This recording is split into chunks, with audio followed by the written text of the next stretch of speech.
참된 예배란 무엇인가? 시편 96편을 통해 배우는 예배의 본질. 오늘 우리가 함께 나눌 이야기는 우리 삶의 가장 근본적인 질문 중 하나일지도 모릅니다. 바로 참된 예배란 무엇인가입니다. 우리의 삶 속에서 특히 신앙 공동체 안에서 예배라는 단어는 매우 익숙하지만 우리는 종종 그 깊은 의미를 놓치곤 합니다. 오늘 이 시간을 통해 그 본질에 한 걸음 더 다가가고 우리의 영혼을 울리는 진정한 예배의 의미를 함께 발견하고자 합니다. 본격적인 이야기에 앞서 잠시 주님의 평안이 이 음성을 듣는 모든 분들께 함께하기를 기도합니다. 만약 오늘 이 이야기가 누군가에게 은혜의 통로가 될 수 있다고 느끼신다면 이 감동을 주변의 이웃과 함께 나누어 주시길 바랍니다. 여러분의 작은 나눔이 누군가의 삶에 큰 위로와 빛이 될 수 있습니다. 오늘날 많은 교회들이 분열과 갈등을 겪고 있습니다. 그 이유 중 하나는 바로 예배에 대한 이견 때문입니다. 어떤 이들은 전통적인 찬송가와 경건한 분위기를, 또 다른 이들은 현대적인 악기와 열정적인 찬양을 선호합니다. 우리는 종종 예배의 스타일과 형식, 즉 개인의 취향을 두고 논쟁을 벌입니다. 하지만 이러한 논쟁 속에서 우리는 가장 중요한 것, 바로 성경이 말하는 예배의 신학, 그 본질을 잃어버리고 있지는 않은지 돌아보아야 합니다. 진정한 예배는 우리의 취향을 만족시키는 행위가 아닙니다. 그것은 훨씬 더 깊고 본질적인 것입니다. 브루스 리프블라드라는 신학자는 참된 예배를 이렇게 정의했습니다. 우리의 마음과 생각을 주님께 온전히 집중하고 그분의 성품과 그분이 행하신 일들을 찬양하며 우리의 마음 가득한 사랑을 그분께 드리는 것, 저는 이 정의를 참 좋아합니다. 이 정의는 우리에게 몇 가지 중요한 통찰을 줍니다. 첫째, 참된 예배와 거짓된 예배를 구분합니다. 우리는 본성적으로 무언가를 숭배하도록 지어진 존재입니다. 그것이 하나님이 아닐 때 우리는 다른 무언가를 그 자리에 놓게 됩니다. 예를 들어 월드 시리즈 같은 큰 스포츠 경기가 끝난 후 경기장에 남아 열광적으로 응원가를 부르는 팬을 상상해 보십시오. 핏대가 서도록 소리치며 자신의 팀을 향한 사랑을 표현하는 그 모습, 그것 역시 일종의 예배입니다. 하지만 그것은 참된 예배가 아닙니다.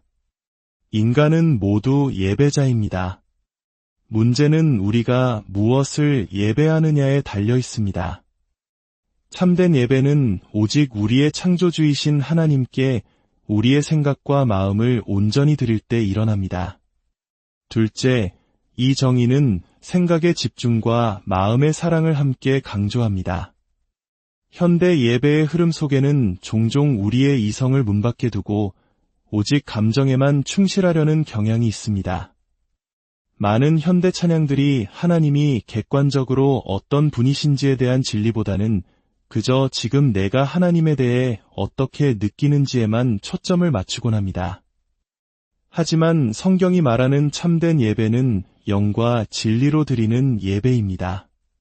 우리의 지성과 감성, 생각과 마음이 모두 동원되어 하나님을 향할 때 비로소 온전한 예배가 가능해집니다.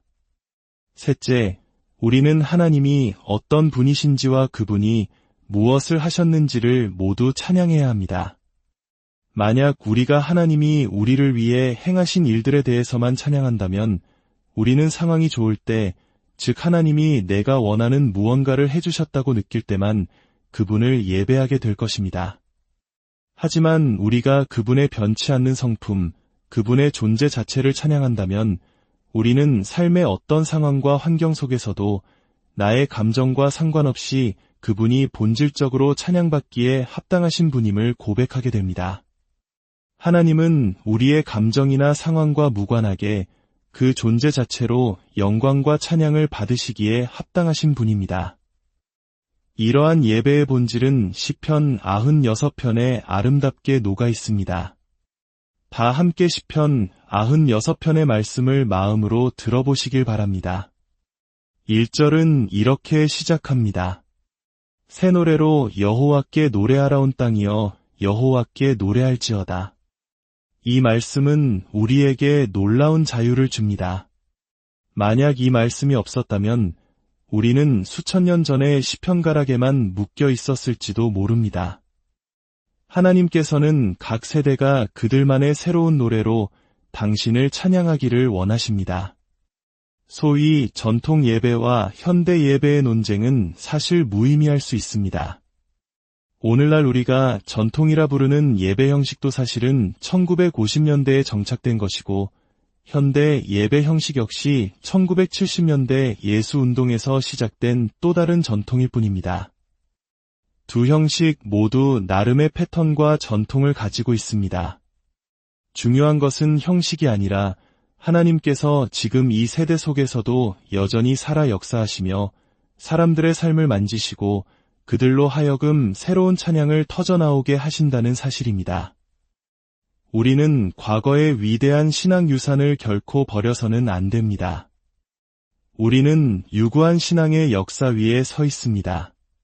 하지만 동시에 매일 아침마다 새로운 주님의 자비와 은혜를 경험하며 터져나오는 새로운 감격과 고백을 억눌러서도 안 됩니다. 모든 세대는 그 세대만의 언어와 문화로 하나님을 찬양할 권리가 있으며 또한 그것은 성경적인 명령입니다. 그렇다면 우리는 무엇을 노래해야 할까요? 시편 96편 2절과 3절이 그 답을 줍니다. 여호와께 노래하여 그의 이름을 송축하며 그의 구원을 날마다 전파할지어다. 그의 영광을 백성들 가운데에 그의 기이한 행적을 만민 가운데에 선포할지어다.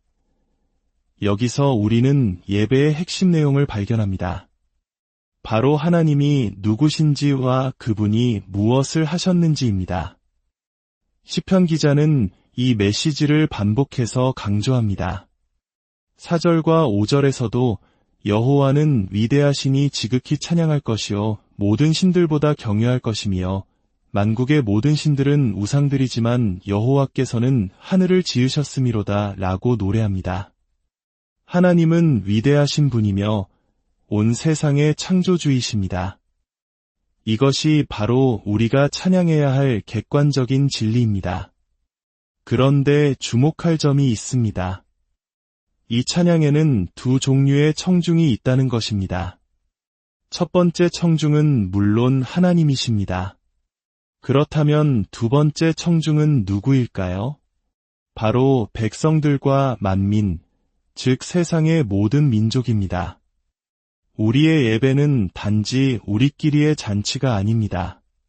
그것은 세상을 향한 강력한 선포이며 살아계신 하나님을 증거하는 전도의 도구입니다. 우리가 진심으로 하나님이 누구시며 우리를 위해 무엇을 하셨는지를 노래할 때 세상 사람들은 그것을 듣고 우리 하나님이 어떤 분이신지를 보고 알게 됩니다. 그러므로 우리는 믿지 않는 사람들을 위해 예배의 내용을 타협해서는 안 됩니다. 오히려 그들이야말로 우리 하나님의 위대하심과 구원의 능력을 들어야 할 사람들입니다. 이러한 예배의 노래는 세 가지 차원으로 나타날 수 있습니다. 첫째는 수직적인 노래입니다. 이것은 나와 하나님 사이의 개인적이고 친밀한 고백입니다. 사랑의 주님, 내 목소리를 높여 당신을 경배합니다. 오 내 영혼아, 기뻐하라 와 같은 찬양은 수천 명의 사람들과 함께 있더라도 오롯이 나와 주님만의 공간을 만들어냅니다. 우리 각자는 삶의 자리에서 하나님이 행하신 구원의 은혜를 개인적으로 고백하며 그분께 나아가야 합니다. 하지만 우리의 예배가 여기에만 머문다면 그것은 공동체 예배의 의미를 잃어버리게 됩니다. 그래서 둘째로 수평적인 노래가 필요합니다. 이것은 우리가 함께 하나님께 드리는 공동체의 고백입니다. 내주는 강한 성이여 방패와 병기 되시니 와 같은 찬송은 우리 모두를 위한 노래입니다. 오늘 예배의 자리에 지치고 상한 마음으로 나온 형제자매가 있을 수 있습니다. 그들은 홀로 하나님 앞에 설 힘조차 없을지 모릅니다. 그때 우리 공동체가 함께 하나님의 신실하심과 능력을 선포하는 이 수평적인 노래는 그들에게 큰 위로와 격려가 됩니다. 비록 내 육신은 죽임을 당할지라도 하나님의 진리는 영원하며 그의 나라는 영원하리라는 찬양의 고백 속에서 우리는 다시 일어설 힘을 얻습니다.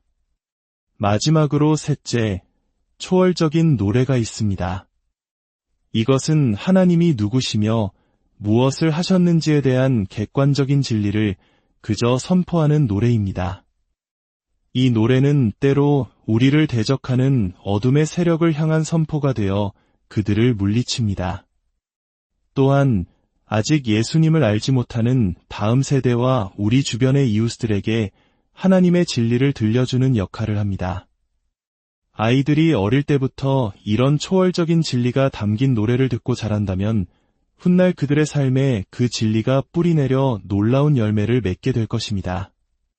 이렇게 우리가 진정으로 예배할 때 어떤 일이 일어날까요? 시편 96편 6절은 존귀와 위엄이 그의 앞에 있으며 능력과 아름다움이 그의 성소에 있도다 라고 말합니다. 믿지 않는 사람이 우리 교회에 왔다가 우리의 예배를 경험하고 집에 돌아가서 그곳에는 말로 설명할 수 없는 존귀함과 위엄, 능력과 아름다움이 가득했어 라고 고백하는 모습을 상상해 보십시오. 그것이 바로 우리가 추구해야 할 예배의 모습입니다. 어떤 사람들은 자신은 열정적인 성격이 아니라고 말합니다. 하지만 그런 사람들도 축구 경기장에 가보면 땀 흘리는 선수가 골을 넣었을 때 목이 터져라 환호합니다. 세상의 일시적인 승리에도 그토록 열광하면서 죽음과 지옥과 무덤의 권세를 이기시고 우리에게 영원한 승리를 주신 예수 그리스도를 찬양하는 데에는 어찌 잠잠할 수 있겠습니까? 진정으로 하나님이 누구시며 나를 위해 무엇을 하셨는지를 깨닫는다면 우리 안에서부터 찬양과 경배가 솟아오를 수밖에 없습니다. 이러한 예배의 회복은 특히 예배를 인도하는 지도자들로부터 시작되어야 합니다. 만약 목회자가 찬양 시간을 설교를 준비하는 시간으로 여긴다면 그것은 성도들을 영적으로 불구로 만드는 것과 같습니다. 찬양은 설교를 위한 준비 운동이나 분위기 띄우기가 아닙니다. 오히려 예배의 가장 핵심적인 부분입니다. 천국에 가면 설교자는 더 이상 필요 없을지 모릅니다. 주님께서 친히 우리의 모든 것이 되실 것이기 때문입니다. 하지만 예배와 찬양은 영원히 계속될 것입니다. 우리는 성도들을 인간 설교자 앞으로 데려가는 것이 아니라 하나님의 보좌 앞으로 인도해야 합니다. 예배는 우리가 어떤 장소에 가서 하는 행위가 아닙니다. 예배는 바로 우리의 존재 그 자체입니다. 로마서 12장 1절은 말합니다.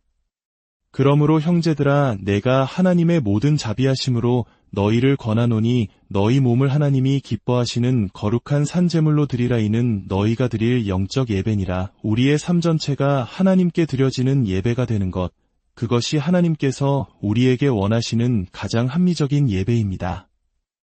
우리가 노래를 부르는 것과 그 노래를 진심으로 나의 것으로 고백하는 것에는 차이가 있습니다. 어릴 적 저는 어머니가 틀어놓으시던 옛 모타운 사랑 노래들을 그저 따라 부르곤 했습니다. 하지만 대학 시절 지금의 아내를 만나 사랑에 빠지고 나서야 비로소 그 노래들의 가사가 제 마음 깊이와 닿았습니다. 당신을 향한 내 사랑을 막을 사는 세상에 없어요. 라는 가사는 더 이상 그냥 노래가 아니라 그녀를 향한 저의 진실한 고백이 되었습니다. 마찬가지로 많은 사람들이 어메이징 그레이스를 수없이 부릅니다. 그러던 어느 날 그 가사가 바로 자신의 이야기임을 깨닫는 순간이 찾아옵니다. 나 같은 죄인 살리신 주 은혜 놀라워. 그 순간부터 그 찬양은 더 이상 단순한 노래가 아니라 하나님을 향한 영혼의 절규이자 감사의 고백이 됩니다. 그때 비로소 진정한 예배가 시작됩니다. 진정한 예배는 우리를 거룩함으로 이끕니다. 우리가 하나님의 임재 앞에 설 때 우리는 그분의 거룩하심을 보게 되고 동시에 우리의 부족함을 깨닫게 됩니다. 그래서 우리는 거룩한 옷을 입고 즉 정결한 마음으로 하나님을 예배해야 합니다. 우리의 입술의 고백과 삶의 간증이 일치할 때 우리의 예배는 진정한 힘을 갖게 됩니다. 이렇게 우리가 올바르게 예배할 때 시편의 마지막 부분은 온 세상이 기뻐하며 주님의 오심을 기다리는 장엄한 그림을 보여줍니다. 그가 임하시되 땅을 심판하러 임하실 것임이라. 그가 위로 세계를 심판하시며 그의 진실하심으로 백성을 심판하시리로다. 진정한 예배는 우리로 하여금 이 땅이 우리의 영원한 집이 아님을 깨닫게 합니다. 그리고 주님이 다시 오실 그날을 간절히 사모하게 만듭니다. 저는 제 아들과 떨어져 먼 곳에 있던 때를 기억합니다. 어린 아들이 전화를 통해 아빠가 외로울까 바같이 갔어야 했는데 라고 말했을 때 제 마음은 무너져 내렸습니다. 아직 해야 할 일이 남아 있었지만 제 마음은 이미 아들이 있는 집으로 달려가고 있었습니다. 마찬가지로 진정한 예배는 우리 마음의 일부를 이미 천국 본향에 가 있게 합니다. 우리는 이 땅에서 아직 감당해야 할 사명이 있음을 알지만 동시에 장차 우리가 주님을 얼굴과 얼굴로 뵙게 될 그 영광스러운 날을 참을 수 없이 기다리게 됩니다. 과거 제 조상들은 노예로서 상상할 수 없는 고통 속에서 다른 사람의 목화밭에서 대가 없이 일해야 했습니다. 하지만 그들은 그 절망 속에서 노래했습니다. 쉥로, 시트 체리어트, 나를 본향으로 데려가 주오. 그들은 이 땅이 자신들의 집이 아님을 알았습니다. 이곳에는 불의와 위험과 눈물이 가득하지만 장차올 하나님의 나라에는 눈물도 슬픔도 고통도 없음을 믿었습니다. 그리고 그 소망을 노래하며 고된 현실을 이겨냈습니다. 어쩌면 우리가 이 땅에서 하는 모든 수고는 결국 다른 누군가의 목화밭에서 일하는 것과 같을지 모릅니다. 왜냐하면 이곳은 우리의 영원한 집이 아니기 때문입니다. 우리는 언젠가 영광스러운 본향으로 돌아갈 것입니다. 그리고 그곳에서 영원토록 우리 주 하나님을 노래하고 외치고 예배하게 될 것입니다. 부디 오늘 이 말씀을 듣는 모든 분들의 삶에 형식과 취향을 넘어선 참된 예배의 감격이 회복되기를 소망합니다. 여러분의 삶이 하나님께서 기뻐 받으시는 거룩한 산제물이 되기를, 그리고 그 예배를 통해 이 땅 가운데 하나님의 존귀와 위엄, 능력과 아름다움을 드러내는 축복의 통로가 되기를